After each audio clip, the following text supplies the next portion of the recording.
नेपाल दर्पणमा साथी जानुका दुवाडीसँगै अर्जुन पोखरेलको नमस्कार। नेपाल दर्पण उज्यालो रेडियो नेटवर्क काठमाडौँमा 90 मेगाहर्जसँगै देशभरि विभिन्न एफएम स्टेशनहरूबाट तथा मोबाइल एप्लिकेशन र अनलाइनबाट संसारभर एकसाथ प्रसारण भइरहेको छ।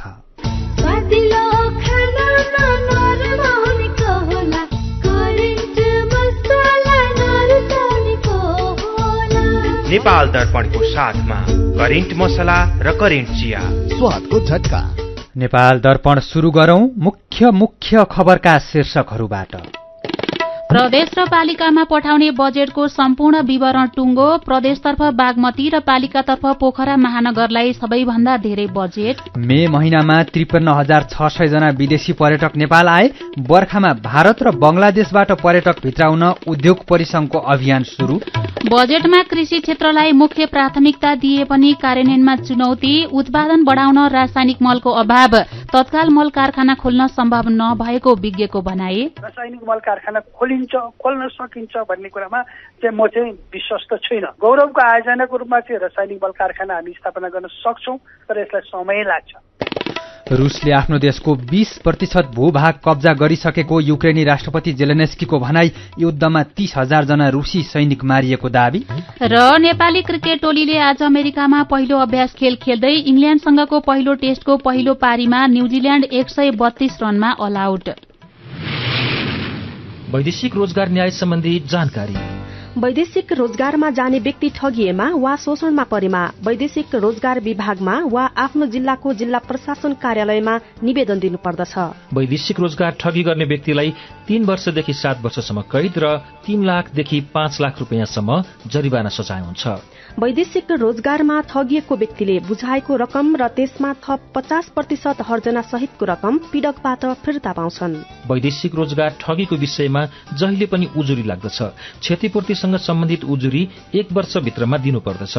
वैदेशिक रोजगारमा जाँदा लाग्ने खर्च मेन पावरमा बुझाइ भरपाई लिएमा न्याय पाउन सजिलो हुन्छ।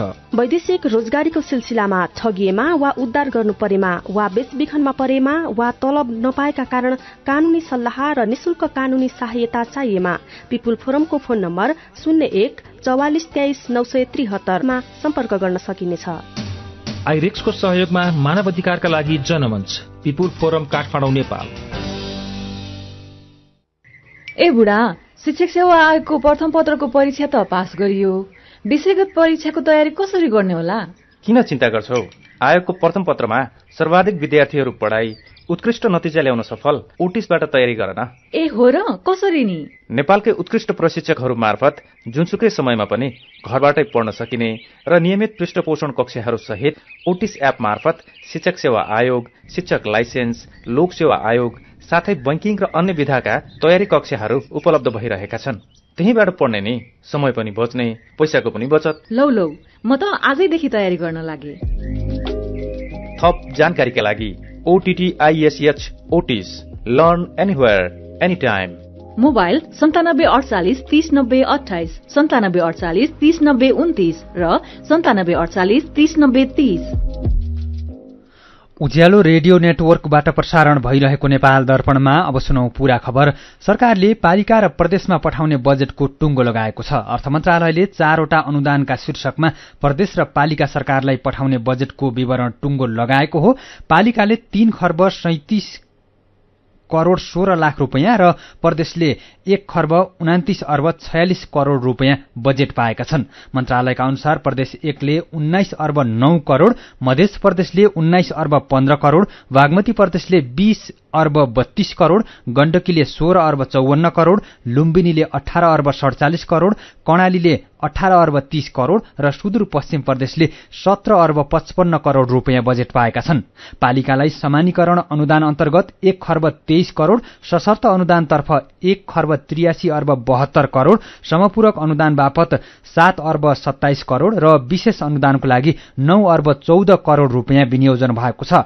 मन्त्रालयका अनुसार सबैभन्दा धेरै पालिकातर्फ पोखरा महानगरपालिकाले 2 अर्ब 58 करोड़ 46 लाख रुपियाँ अनुदान पाएको छ। यस्तै काठमाडौँ महानगरपालिकाले 2 अर्ब 3 करोड़ 49 लाख रुपियाँ, चितवनको भरतपुर महानगरपालिकाले 1 अर्ब 80 करोड़ 24 लाख रुपियाँ, वीरगञ्ज महानगरपालिकाले 1 अर्ब 44 करोड 86 लाख रुपियाँ, ललितपुर महानगरपालिकाले 1 अर्ब 21 करोड 89 लाख रुपियाँ र विराटनगर महानगरपालिकाले 1 अर्ब 21 करोड 85 लाख रुपियाँ बजेट अनुदान पाएका छन्। प्रदेश र पालिकामा विनियोजन भएको बजेटको विस्तृत विवरण उज्यालो online.com मा पढ्न सकिनेछ। मागभन्दा धेरै उत्पादन भएपछि नेपालबाट बिजुली निर्यात गर्न थालिएको छ। नेपाल विद्युत प्राधिकरणका अनुसार अहिले बिजुलीको कुल माग 1643 मेगावाट रहेको छ। मागभन्दा धेरै उत्पादन भएकाले प्राधिकरणले देशभित्र बढ़ी भएको बिजुली भारत निर्यात गर्न थालेको हो। प्राधिकरणका कार्यकारी निर्देशक कुलमान घिसिङका अनुसार गए रातिदेखि नुवाकोटमा आयोजना स्थल रहेका 2वटा जलविद्युत आयोजनाको 39 मेगावाट बिजुली भारत निर्यात भएका छन्। प्राधिकरणका अनुसार कुल 24 मेगावाट क्षमताको त्रिशुली र 15 मेगावाट क्षमताको देवीघाट विद्युत गृहको बिजुली हिजो मध्यरातीदेखि भारतीय बजारमा निर्यात गर्न थालिएको हो। अहिले नेपालको कुल जडित क्षमता 2300 मेगावाटको हाराहारीमा पुगेको छ। प्राधिकरणका प्रवक्ता सुरेश भट्टराईका अनुसार भारतको प्रतिस्पर्धी ऊर्जा एक्सचेन्ज बजारमा प्रत्येक 15 मिनटमा तय हुने ब्लकका आधारमा नेपालले बिजुली निर्यात एवं बिक्रीका लागि राखेको छ। भारतमा अत्यधिक गर्मी बढ़ेकाले पनि बिजुलीको माग अत्यधिक छ। अधिकतम प्रति युनिट 19 रुपैयाँ 20 पैसामा बिजुली खरिद बिक्री गर्न पाउने गरी सीमा निर्धारण गरिएको छ। भारतीय बजारमा कुल 364 मेगावाट बिजुली निर्यातका लागि केही समय पहिले प्रधानमन्त्री शेरबहादुर देउवाले गर्नुभएको भारत भ्रमणका क्रममा सहमति भएको थियो। अघिल्लो अंग्रेजी महिना अर्थात मे महिनामा 53,000 जना भन्दा धेरै विदेशी पर्यटक नेपाल घुम्न आएका छन्। नेपाल पर्यटन बोर्डका अनुसार मे महिनामा 53,608 जना पर्यटक नेपाल आएका हुन्। यो कोरोना महामारी शुरू हुनु अघि अर्थात सन् 2019 को मे महिनाको तुलनामा 25.7% ले कमी हो। सन् 2020 को मे महिनामा जम्मा 31 जना र गएको वर्षको मे महिनामा 1468 जना पर्यटक नेपाल आएका थिए। यो वर्ष मे महिनामा सबैभन्दा धेरै भारतबाट 26,662 जना पर्यटक नेपाल आएका छन्।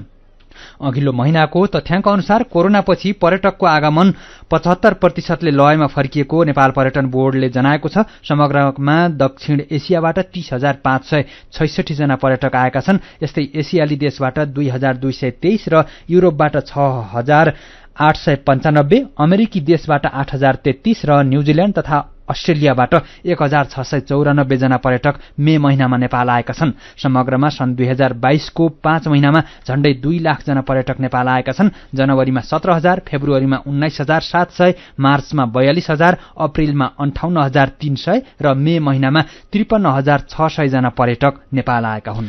नेपाल उद्योग परिसंघले भारत र बंगलादेशका पर्यटकलाई लक्षित गर्दै समर टुरिज्म क्याम्पेन अर्थात बर्खे पर्यटन अभियान चलाएको छ।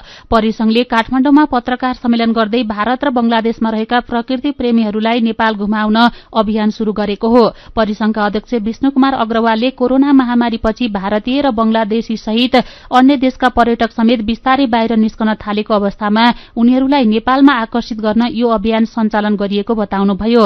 उहाँले अहिले भारत तथा बंगलादेशमा निकै गर्मी रहेको र गर्मी मौसममा उनीहरू बाहिर भ्रमण गर्न निस्कन खोजिरहेको बेला नेपाललाई नै गन्तव्य बनाउन यो अभियानले आकर्षित गर्ने विश्वास लिएको बताउनुभयो।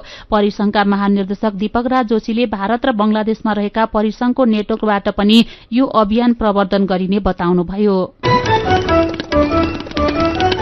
श्रम, रोजगार तथा सामाजिक सुरक्षा मन्त्री कृष्ण कुमार श्रेष्ठले वैदेशिक रोजगारीका नाममा हुने ठगी नियन्त्रण गर्न शून्य सहनशीलताको नीति अपनाउने बताउनु भएको छ।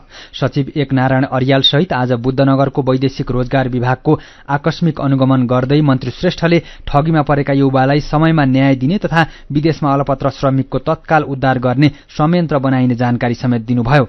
ठगीमा परेर उजुरी दिएका युवालाई छिटो छरितो सेवा दिन निर्देशन दिँदै मन्त्री श्रेष्ठले समयमै न्याय दिन कानूनी समस्या भएमा पनि समाधान गरिने बताउनुभयो। वैदेशिक रोजगारीमा गएर वास्तवमै अलपत्र परेको भए तत्काल उद्धार गरिने, तर विभिन्न वाहनामा काम नगर्ने र उद्धारको लागि सरकारसँग हार गुहार गर्ने प्रवृत्ति पनि देखिएको मन्त्री श्रेष्ठको भनाइ छ। उहाँले शैक्षिक परामर्श सेवाको लागि शिक्षा मन्त्रालयबाट स्वीकृति लिएर खोलिएका संस्था नै वैदेशिक रोजगार व्यवसायमा जोडिएर करोडौं रकम असुल्ने गरेको पाइएपछि यसलाई रोक्न कारबाहीको दायरामा ल्याइने बताउनुभयो। विभागले हालै international expo and travel service प्रणाली र genius education and consultancy service प्रणालीले 144 जनाबाट 4.5 करोड रुपियाँ उठाएपछि वैदेशिक रोजगार न्यायाधिकरणका न्यायाधिकरणमा मुद्दा दायर गरेको महानिर्देशक शेष नारायण पौडेलले जानकारी दिनुभयो। नेपाल प्रहरीका नवनियुक्त महानिरीक्षक धीरज प्रताप सिंहले निर्मला पन्त हत्याको विषयलाई टुङ्गो लगाउने काम आफ्नो प्राथमिकतामा रहेको बताउनु भएको छ। आज प्रहरी प्रधान कार्यालयमा आयोजित पत्रकार सम्मेलनमा महानिरीक्षक सिंहले नेपाल प्रहरी आलोचित बनिरहेको निर्मला पन्त हत्याको विषयलाई टुङ्गो लगाउने काम आफ्नो प्राथमिकतामा रहेको बताउनु भएको हो। 2075 साल साउन 10 गते साथीको घरमा जाने भन्दै गएकी निर्मला पन्तको शव भोलिपल्ट अर्थात 2075 साल साउन 11 गते उखुबारीमा बलात्कारपछि हत्या गरिएको अवस्थामा भेटिए पनि अहिलेसम्म हत्यारा पत्ता लाग्न सकेको छैन। यस्तै उहाँले प्रहरीको सरुवा बडुवामा अनावश्यक चलखेल बन्द गर्ने प्रतिबद्धता व्यक्त गर्नुभएको छ। आज प्रहरी प्रधान कार्यालयमा आयोजित पत्रकार सम्मेलनमा महानिरीक्षक सिंहले आफ्नो कार्यकालमा हुने सबै सरुवा बडुवा उत्कृष्टताको आधारमा गर्ने बताउनु भएको हो। सरकारले सिंहलाई गएको वैशाख 18 गते प्रहरी महानिरीक्षकमा नियुक्ति गरेको थियो। सीधा कुरा प्रष्ट विचार यो हो उज्यालो रेडियो नेटवर्क काठमाडौँमा 90 मेगाहर्ज, नेपाल दर्पणमा रिपोर्टसँगै खबरको सिलसिला बाँकी नै छ, सुन्दै गर्नुहोला। एचआईभी का बारेमा खुलेर कुरा गरौं। सँगै बस्दा, खाँदा, पढ्दा र सँगै खेल्दा कुनै कीरा वा लामखुट्टेले टोक्दा एचआईभी सर्दैन। हात मिलाउँदा, अंकमाल गर्दा तथा चुम्बन गर्दा, एउटै चर्पी प्रयोग गर्दा र अरूको लुगा लगाउँदा एचआईभी सर्दैन। समयमै उपचार गरेमा एचआईभी संक्रमित पनि स्वस्थ व्यक्ति सरह बाँच्न सक्छन्। त्यसैले नियमित औषधिको सेवन गरौं र स्वस्थ जीवन बाँचौं। एचआईभी को औषधि एआरभी हरेक सरकारी अस्पतालमा निशुल्क पाइन्छ। एचआईभी संक्रमितहरू अरू भन्दा भिन्न होइनन् भन्ने कुरा बुझौं र समान व्यवहार गरौं। एचआईभी संक्रमितहरूमाथि हुने भेदभावको अन्त्य गरौं। Nepal youth foundation, 12+ Lumbini plus र मकवानपुर महिला समूह। ल एको दुई के सामान बेचेको हो? एको दुई भन्दैछौ त? सानीमा ब्याङ्कमा 1 राखेपछि 2 हुने मुद्दती खाता भनेको क्या? ए सानीमा डबल धमाका मुद्दती खाता पो भनेको हो नि। यो डबल धमाका मुद्दती खातामा 76 महिनामै निक्षेपमा राखेको रकम दोब्बर हुन्छ। अनि 1 2 भएन त? अनि बीचमा पैसा चाहियो भने के गर्ने थाहा छ त? किन थाहा नहुनु? आफूलाई चाहिएको बेलामा निक्षेपको 90% सम्म कर्जा लिन पाइन्छ। साथै निशुल्क क्रेडिट कार्ड पनि लिन सकिन्छ। ओहो, यो त सबैलाई सुनाउनु पर्ने कुरा पो हो त। म पनि विदेशमा कम ब्याज दरमा निक्षेप राख्ने छोरीलाई आजै सानीमा डबल धमाकामा पैसा राखी यो मौका नगुमाउनु भनिहाल्छु ल। अनि दाइ, छर छिमेकीहरू चाहिँ यो मौकाबाट छुट्लान् नि? त्यो त म भनिहाल्छु नि। आजै खोलौं कम निष्क्रिय कर्जा भएको सानीमा ब्याङ्कमा डबल धमाका मुद्दती खाता। मुद्दतीमा 100% प्रतिफलका साथै बचत खातामा पनि 8.03% सम्मको उच्च ब्याज दर। थप जानकारीका लागि नजिकैको शाखा वा 980119 0119 मा सम्पर्क गर्नुहोला। सानीमा ब्याङ्क, सबल अनि विश्वसनीय। तपाईँ अहिले रेडियो मोबाइल एप्लिकेशन र अनलाइनबाट प्रसारण भइरहेको उज्यालो रेडियो नेटवर्कको नेपाल दर्पण सुन्दै हुनुहुन्छ। यतिन्जेल हामीले प्रदेशतर्फ बागमती र पालिकातर्फ पोखरा महानगरलाई सबैभन्दा धेरै बजेट मे महिनामा 53,600 जना पर्यटक नेपाल आए। बर्खामा भारत र बंगलादेशबाट पर्यटक भित्राउन उद्योग परिसंघको अभियान शुरू लगायतका खबर प्रस्तुत गर्यौं। अब बाँकी प्रसंग। आउँदो आर्थिक वर्ष 2079-80 को बजेटमा सरकारले केही नयाँ र केही पुरानै कार्यक्रमलाई निरन्तरता दिएको छ। सरकारले कृषिका लागि 55 अर्ब 97 करोड़ रूपैयाँ विनियोजन गरेको छ। चालू आर्थिक वर्षमा कृषि मन्त्रालयका लागि 45 अर्ब 9 करोड़ रूपैयाँ बजेट छुट्याइएको थियो। आत्मनिर्भरतालाई मुख्य प्राथमिकता दिएर बजेट र कार्यक्रम समेटेको भए पनि कार्यान्वयनमा चुनौती छ। थप जानकारी सहित मदन पौड्यालको सामग्री। आगामी आर्थिक वर्ष आत्मनिर्भरताको लागि कृषि उत्पादनको राष्ट्रिय अभियान वर्ष हुनेछ। यस अभियान अन्तर्गत आन्तरिक उत्पादन बढाउन आत्मनिर्भरताको लागि कृषि उत्पादन कार्यक्रम सञ्चालन गरिनेछ।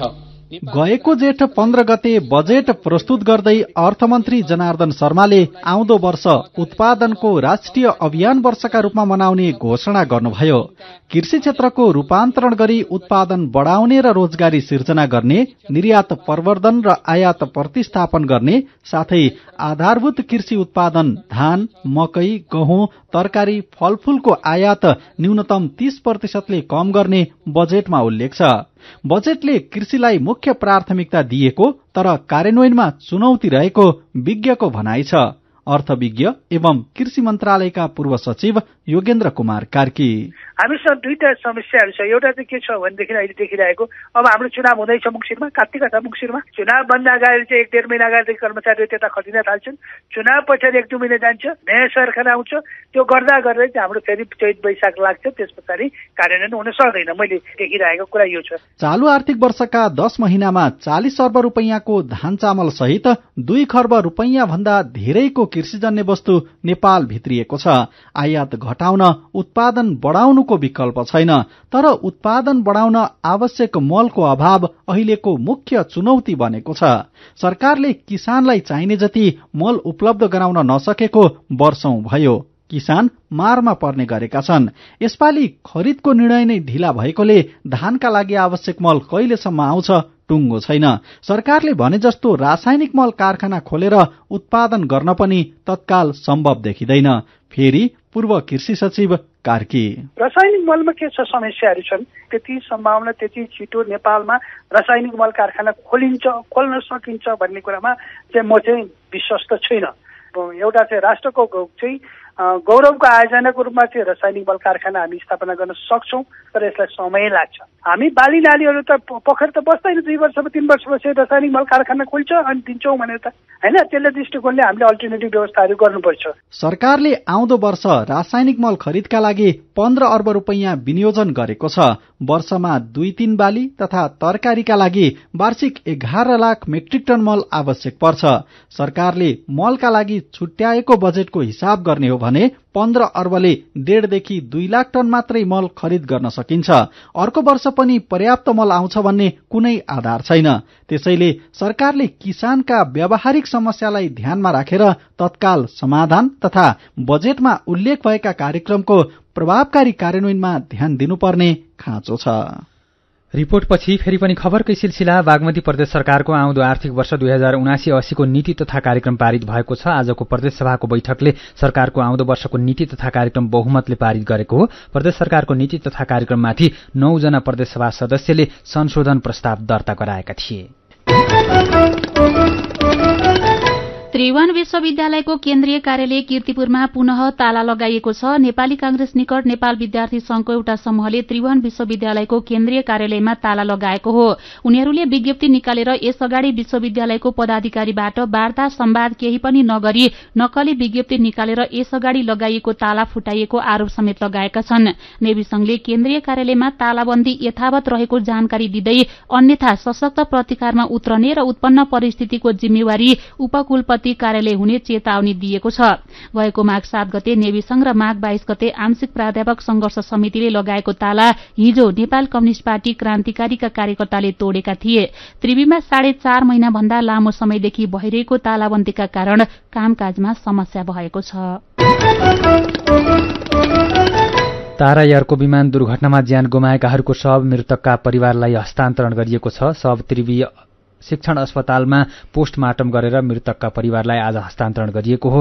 आइतबार पोखराबाट मुस्ताङको जोमसोमका लागि उडेको तारा एयरको जहाज थासाङ गाउँपालिका 2 सानो सरेमा दुर्घटना हुँदा 22 जनाको ज्यान गएको थियो। सोमबार र मंगलबार गरी 2 चरणमा शवलाई नेपाली सेनाको हेलिकप्टर मार्फत काठमाडौँ ल्याइएको थियो। 50,000 रुपैयाँ घुस लिएको आरोपमा महोत्तरीबाट 2 जना पक्राउ परेका छन्। विद्यालयको खेलकुद मैदान स्तर उन्नति गर्ने क्रममा अवरोध सिर्जना गरी सेवाग्राहीबाट 50,000 रुपैयाँ घुस लिएको आरोपमा श्री माध्यमिक विद्यालय एकाडाँडाका प्रधानाध्यापक रामदिनेश मण्डल र विद्यालय व्यवस्थापन समितिका अध्यक्ष विनोद पासवानलाई अख्तियार दुरूपयोग अनुसन्धान आयोगको टोलीले पक्राउ गरेको हो। सीधा कुरा प्रश्न विचार। यो हो उज्यालो रेडियो नेटवर्क काठमाडौँमा 90 मेगाहर्ज। नेपाल दर्पणमा मेरो पनि भन्नु छ सँगै खबरको सिलसिला बाँकी नै छ, सुन्दै गर्नुहोला। सबै बचत खाता हेल्दी, सबै बचत खाता हेल्दी, सबै बचत खाता हेल्दी।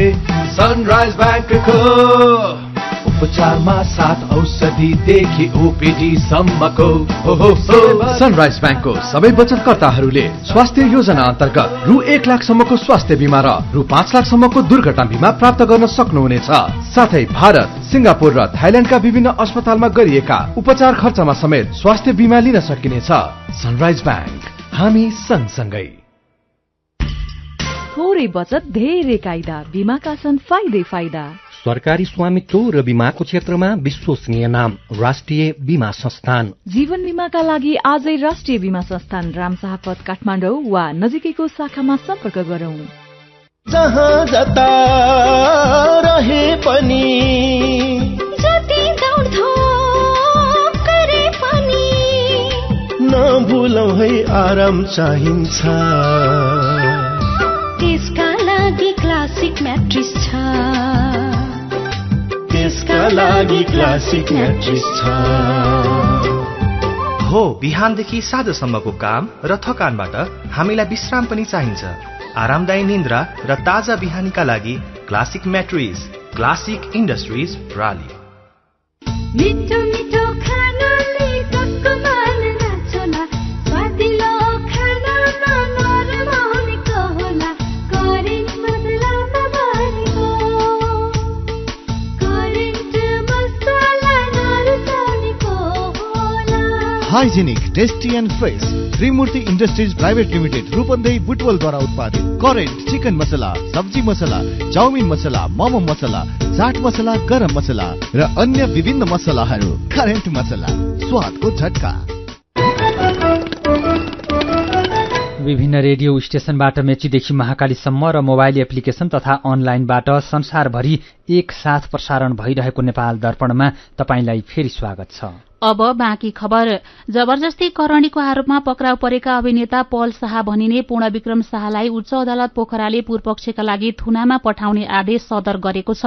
उच्च अदालतका न्यायाधीश द्वय उज्जवल शुक्ल र श्रीधरा कुमारी पुडासैनीको संयुक्त इजलासले शाहलाई पूर्वपक्षका लागि थुनामा पठाउने तनहुँ अदालतकै फैसला सदर गरेको उच्च अदालत पोखराका उपरजिस्ट्रार तथा सूचना अधिकारी विष्णु प्रसाद आचार्यले जानकारी दिनुभयो। नाबालिकालाई जबरजस्ती करणीको अभियोगमा तनहुँ कारागारमा पूर्वपक्षका लागि थुनामा रहेका शाहले उच्च अदालत पोखरामा निवेदन दिएका थिए। तनहुँ जिल्ला अदालतको चैत 10 को आदेशले शाहलाई पूर्वपक्षका लागि जेल चलान गरेको थियो। ललितपुरको जावलाखेलमा राखिएको रातो मच्छिन्द्रनाथको रथमा पूजा गर्नेको दिनभर भीड़ लागेको छ। मच्छिन्द्रनाथको पूजा तथा दर्शन गर्नको लागि टाढा टाढाबाट मानिसहरू आएका रथका नायके दिलकुमार बाराहीले जानकारी दिनुभयो। हिजो रथलाई लगनेफेलबाट तानेर जावलाखेलमा लगेर राखिएको छ। अब पर्सि 21 गते शनिबार भोटो देखाइनेछ। पछिल्लो 24 घण्टामा थप 14 जनामा कोरोना भाइरसको संक्रमण पुष्टि भएको छ। पीसीआर र एन्टिजेन गरी 2595 जनाको नमूना परीक्षण गर्दा 14 जनामा संक्रमण पुष्टि भएको स्वास्थ्य तथा जनसंख्या मन्त्रालयले जनाएको छ। यस्तै थप 8 जना निको भएका छन्। नेपालमा अहिले 101 जना सक्रिय संक्रमित रहेका छन्।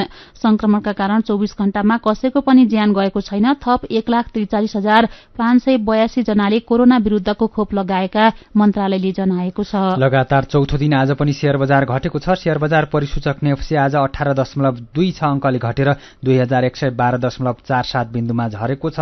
227 वटा कम्पनीका 35,66,000 किता शेयर 1 अर्ब 16 करोड 15 लाख रुपियाँमा कारोबार भएका छन्। अर्घाखाँचीमा नागरिकतामा उमेर बढ़ाएर वृद्ध भत्ता बुझ्ने एकजना पक्राउ परेका छन्। 2016 साल मंसिर 14 गते जन्मिएका सिद्धगंगा नगरपालिका वडा नम्बर 13 सिमल पानीका केश बहादुर भाटले नागरिकतामा उमेर सच्याएर 2000 साल मंसिर 24 गतेको जन्ममिति बनाएर भत्ता लिएको आरोपमा प्रहरीले पक्राउ गरेको हो। नागरिकतामा 16 वर्ष उमेर बढ़ाएर भत्ता लिएको अनुसन्धानका क्रममा देखिएको प्रहरीले जनाएको छ। उनको मतदाता परिचय पत्रमा पनि जन्मेको साल 2016 मंसिर 24 गते रहेको छ। मकवानपुरमा भएको ट्र्याक्टर दुर्घटनामा परि एकजनाको ज्यान गएको छ। हेटौडा उपमहानगरपालिका वडा नम्बर 11 सरस्वती खोला नजिकै भएको ट्र्याक्टर दुर्घटनामा चितवनको रत्ननगर 8 का 31 वर्षका सन्दीप अर्यालको ज्यान गएको मकवानपुर प्रहरीले जनाएको छ। मेरो पनि भन्नु छ। खाद्य स्वच्छता दिवस मनाउँदै गरेको खबरमा जीवन खनालको प्रतिक्रिया छ। खाद्य स्वच्छता दिवस किन मनाउन पर्यो? खाद्य कम्पनी मार्फत दुर्गम गाउँमा जाने चामल अहिले पनि डिपोमा नै कुहिने गरेको छ। नागरिकलाई त्यही कुहिएको चामल पनि पाउन मुस्किल छ। किसानले दुःख पसिना बगाएर उब्जाएको कृषि बालीको समेत सरकारले उचित मूल्याङ्कन गर्दैन। यस्तो अवस्थामा दिवसको कुनै महत्व छ र? आज दरबार हत्याकाण्डको 21 वर्ष पूरा भएको खबरमा शिव शर्मा विरही लेख्नुहुन्छ। राजा वीरेन्द्र शाहको वंशनाशसँगै एउटा युगको अन्त्य भएको छ। गम्भीर दुवारी 21 वर्षसम्म पनि राजदरबारभित्र भएको नरसंहारको सत्य तथ्य बाहिर नआउने देशमा कानूनी राज्यको उपहास बाहेक के होला र भन्नुहुन्छ। उहाँले लेख्नु भएको छ, त्यो घड़ीको कालो दिन दिवंगत आत्माप्रति हार्दिक श्रद्धासुमन। जेठ 19 गतेलाई कालो दिन भन्दै राजेश भट्ट पनि लेख्नुहुन्छ, देशलाई साँच्चीकै माया गर्ने अभिभावक गुमाएको त्यो दिन कसरी बिर्सनु। विश्वनन्दन अधिकारी दरबार हत्याकाण्डबारे नेपालले कुनै अनुसन्धान गर्न सकेन भन्नुहुन्छ। उहाँले लेख्नु भएको छ, अब विदेशी अध्ययनकर्ता मार्फत केही थाहा पाइएला कि। राजा वीरेन्द्रको शालिग राख्न खोज्दा नेपालगंजको वीरेन्द्र चोकमा झडप भएको विषयमा मचिन्द्र खत्रीले लेख्नु भएको छ, शालिगसँग के को डर, कि देशमा कसैको शालिग राख्न हुँदैन, कि जसलाई जसको राख्न मन लाग्छ राखिदिनु, व्यवहार सबैलाई समान हुनुपर्छ। अनि मौसम पूर्वानुमानको प्रतिवेदनका आधारमा आन्तरिक उडान शुरू हुन थालेको खबरमा डेभिड छेत्रीको प्रतिक्रिया छ, मौसम पूर्वानुमान भन्दा पनि पहिले पुराना जहाज हटाएर नयाँ ल्याउनुपर्छ। विचारका लागि तपाईलाई धन्यवाद। मेरो पनि भन्नु छ। मेरो पनि भन्नु छ प्रस्तुत गर्दै हुनुहुन्थ्यो साथी दीपा तिमल सिन्हा। नेपाल दर्पणमा अब विदेशका खबर। युक्रेनका राष्ट्रपति भोलोदिमिर जेलेन्स्कीले रूसले आफ्नो देशको 20% क्षेत्रफल कब्जा गरेको बताउनु भएको छ। लक्जमबर्गको संसदलाई सम्बोधन गर्दै राष्ट्रपति जेलेन्स्कीले रूसले युक्रेनको 20% भाग अर्थात लक्जमबर्ग र नेदरल्याण्ड्सको संयुक्त क्षेत्रफल भन्दा धेरै भूमि कब्जा गरेको बताउनु भएको बीबीसीले जनाएको छ। युक्रेनको 6,03,000 वर्ग किलोमिटर क्षेत्रफल मध्ये 1,25,000 वर्ग किलोमिटर क्षेत्र रूसले कब्जा गरेको छ। यसमध्ये क्रिमिया र पूर्वी युक्रेनका केही भाग रहेका छन्। युक्रेनको 7% भूमिमा रहेको क्रिमियालाई रूसले सन् 2007 मै कब्जा गरेको थियो। युक्रेनी राष्ट्रपति जेलेन्स्कीले अहिले 1,000 किलोमिटर लामो सीमा क्षेत्रमा खटिएर सेनाले देशको रक्षा गरिरहेको पनि बताउनु भएको छ। गएको फेब्रुअरी 24 तारिकमा रूसले आक्रमण शुरू गरे यता 1,20,00,000 जना युक्रेनीले आफ्नो घर छाडेको जेलेन्स्कीले बताउनुभयो। उहाँले 30,000 जना रूसी सेना मारिएको पनि दावी गर्नुभएको छ। तर रूसले भने आफ्ना 1,300 जना सैनिक मात्रै मारिएको दावी गर्दै आएको छ। यसअघिको समाचारमा रूसले सन् 2014 मा क्रिमियालाई आफ्नो नियन्त्रणमा लिएको हुनुपर्नेमा अन्यथा भएकोले सच्याएका थियौं। अब अर्को अन्तर्राष्ट्रिय खबर। संयुक्त राष्ट्रसंघले टर्की गणराज्यको नाम परिवर्तन गर्ने अनुरोध स्वीकार गरेको छ। संयुक्त राष्ट्रमा अब टर्कीको नाम टर्कीए राखिएको छ। संयुक्त राष्ट्रसंघका प्रवक्ता स्टेफिन दुजारिकले टर्कीका विदेश मन्त्री मेवतुल कावुसोग्लुले संयुक्त राष्ट्रका महासचिव एन्टोनियो गुटेरसलाई पत्र लेख्दै टर्कीको नाम टर्कीएमा परिवर्तन गर्न अनुरोध गरेको बताउनु भएको छ। पत्र प्राप्त हुने बित्तिकै नाम फेरिएको प्रवक्ता दुजारिकले बताउनुभयो। टर्कीका राष्ट्रपति रेचप तय्यप एर्दोआनले गएको डिसेम्बरमा आफ्ना देशका नागरिकलाई अन्तर्राष्ट्रिय स्तरमा हरेक भाषामा टर्कीए नाम प्रयोग गर्न भन्नुभएको थियो। यसका साथै एर्दोआनले आफ्नो देशका कम्पनीबाट निर्यात हुने वस्तुमा पनि मेड इन टर्कीए लेख्न भन्नुभएको थियो। अब खेल खबर।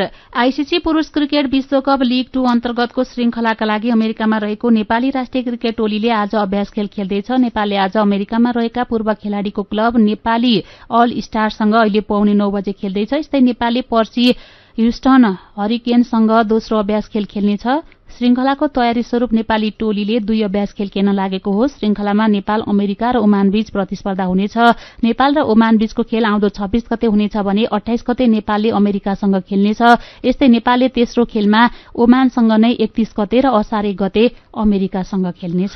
र इङ्ल्याण्डसँगको पहिलो टेस्टको पहिलो पारीमा न्यूजील्याण्ड 132 रनमा अल आउट भएको छ। इङ्ल्याण्डको लर्ड्समा टस जितेर पहिले ब्याटिङ रोजेको न्यूजील्याण्ड 40 ओभरमा 132 रन बनाउँदा अल आउट भयो। उसका लागि कोलिन डी ग्रान्डहोमले नट आउट सर्वाधिक 42 रन बनाए। बलिङतर्फ इङ्ल्याण्डका जेम्स एन्डरसन र म्याथ्यू फर्ट्सले 4-4 विकेट लिए। आजै पहिलो पारीको ब्याटिङ थालेको इङ्ल्याण्डले राम्रो प्रदर्शन गरिरहेको छ। इङ्ल्याण्डले ताजा अवस्थामा कुनै पनि विकेट नगुमाई 19 रन बनाएको छ। दुई देशबीच 3 वटा टेस्टको श्रृंखला हुँदैछ। विश्व टेस्ट च्याम्पियनशिपको तालिकामा अस्ट्रेलिया शीर्ष स्थानमा छ भने न्यूजील्याण्ड 6औं र इङ्ल्याण्ड 9औं स्थानमा रहेका छन्। खेल खबरसँगै उज्यालो रेडियो नेटवर्कबाट प्रसारण भइरहेको नेपाल दर्पणको समय सकिनै लागेको छ। बिदा हुनु अघि आजका मुख्य खबरका शीर्षकहरू फेरि एकपटक। प्रदेश र पालिकामा पठाउने बजेटको सम्पूर्ण विवरण टुङ्गो। प्रदेशतर्फ बागमती र पालिकातर्फ पोखरा महानगरलाई सबैभन्दा धेरै बजेट। मे महिनामा 53,600 जना पर्यटक नेपाल आए। बर्खामा भारत र बंगलादेशबाट पर्यटक भित्राउन उद्योग परिसंघको अभियान शुरू। बजेटमा कृषि क्षेत्रलाई मुख्य प्राथमिकता दिए पनि कार्यान्वयनमा चुनौती। उत्पादन बढाउन रासायनिक मलको अभाव। तत्काल मल कारखाना खोल्न सम्भव नभएको विज्ञको भनाई। रुसले आफ्नो देशको 20% भूभाग कब्जा गरिसकेको युक्रेनी राष्ट्रपति जेलेन्स्कीको भनाई। युद्धमा 30,000 जना रुसी सैनिक मारिएको दावी। र नेपाली क्रिकेट टोलीले आज अमेरिकामा पहिलो अभ्यास खेल खेल्दै इंग्ल्याण्डसँगको पहिलो टेस्टको पहिलो पारीमा न्यूजील्याण्ड 132 रनमा अल आउट। आजको नेपाल दर्पण सकिएको छ। प्रविधिमा साथ दिने साथी सरोज थापासँगै हामी जानुका दुवाडी र अर्जुन पोखरेल पनि बिदा हुन्छौं। कोरोना विरुद्धको खोप लगाउन छुट्नु भएको छ भने आफ्नो वाडामा सम्पर्क गर्नुहोला। नमस्कार।